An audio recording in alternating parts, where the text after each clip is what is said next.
So in the last few videos, Patanjali was talking about what exactly is the yoga, what are these different mental states which is superimposing the consciousness. In a very broader sense, how do you attain that in terms of practice and detachment?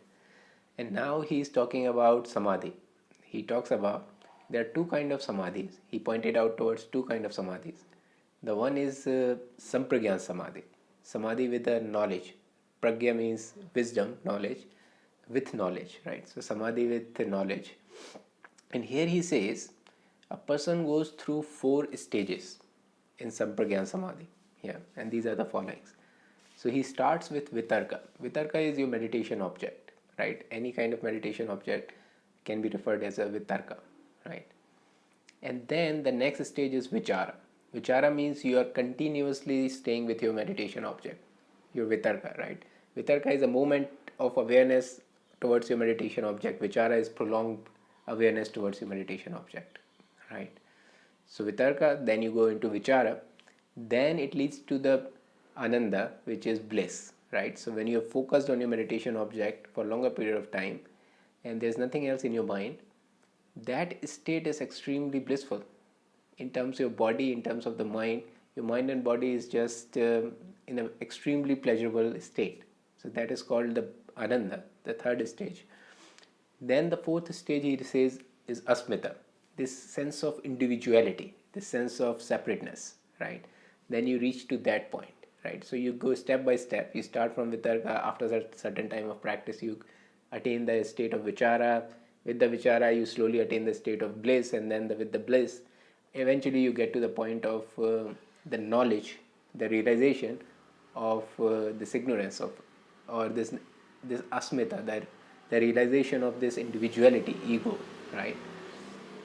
So these are the different state a person goes through and become, and then get into the liberation or samadhi in that sense, right? He become progressively aware about these different states. So this is called sampragyan samadhi. Then he says there is another kind of samadhi, which is asampragyan samadhi, which is a result of your practice, right? So you gradually move from sampragyan to asampragyan samadhi, which is the next stage, you can say, in a way. Here there is no meditation object, right? The meditation object has been left behind. The person who is meditating is also has been left behind. The asmita, that means like individuality, the ego, has left behind. Also the meditation object has been left behind. What is left is just some samskaras. Samskaras means past impressions, right? So whatever we have experienced in the past, whether we liked it or not liked it, we have accumulated those things inside ourselves, right? They call it samskara.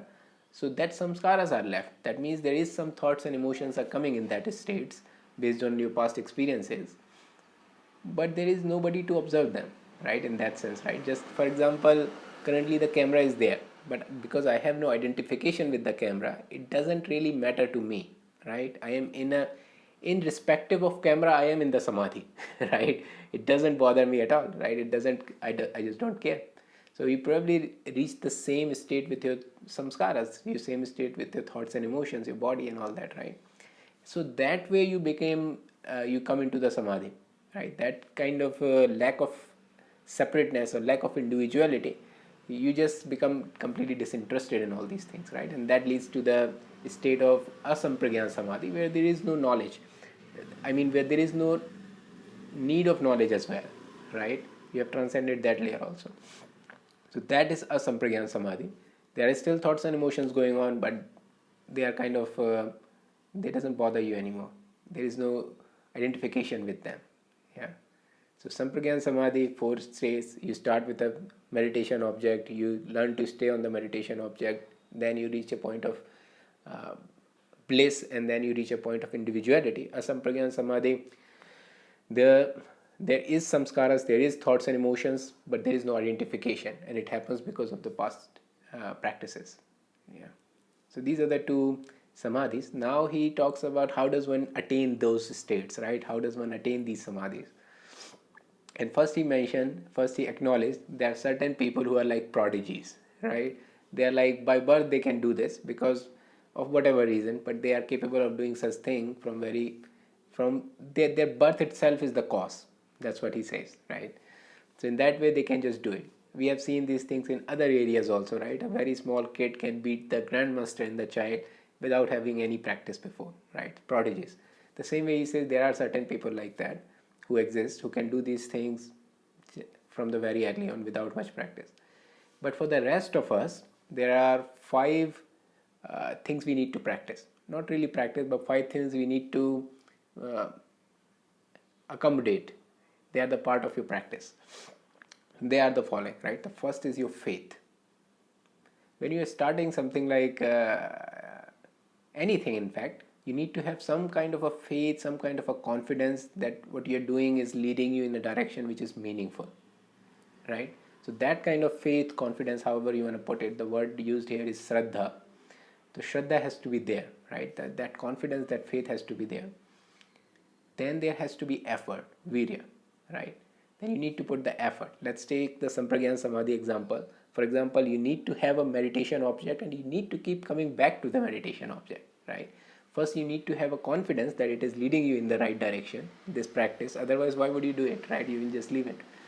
Then once you have a confidence that yes, it is leading me in a proper direction, then you need to put the effort, right? Just because you decided to stay on the breath will not make you stay on the breath, right? Your mind will keep wandering. You keep putting the effort. You keep putting the virya, right? The third is smriti, which means something like memory, that you are not forgetting that you need to do this. And this kind of practice has to be in continuously, right? By forgetting, what you mean is, let's say you stay focus on the breath, but your mind goes into some other things, right? That means you forget. You forget that you have to stay on the breath, right? So that is like a nature of the mind. So this quality of smriti, this quality of keep remembering what is important to you, is a practice. Is something that you build up with the practice, right? And it's a part of the package, right? So you start with the faith, you put some effort, you keep remembering that you need to focus on the breath, and that is how you lead to the vichara, the second state of Sampragyan Samadhi, because you are always aware you need to be focused on the breath, right?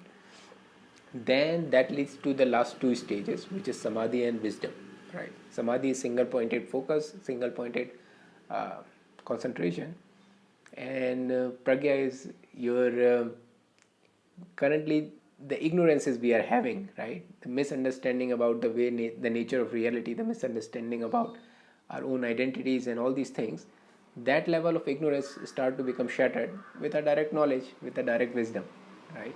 So these are the five kind of qualities of the practice that has to be there: shraddha, faith or confidence; virya, the effort; smriti, the memory that you need to practice this again and again and again. Then samadhi is a concentration, pragya is wisdom, right? So they complete the practice.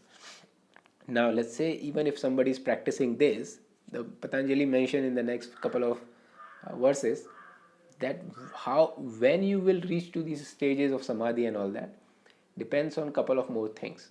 First of all, what is your velocity, right? What is your speed? Some way, right? How strong is your urge? How strongly you are practicing, right? So that is one deciding factor, like how quickly you will reach to the point of samadhi. If your urge is very strong, if you are practicing very sincerely, of course you are going to get there faster, right?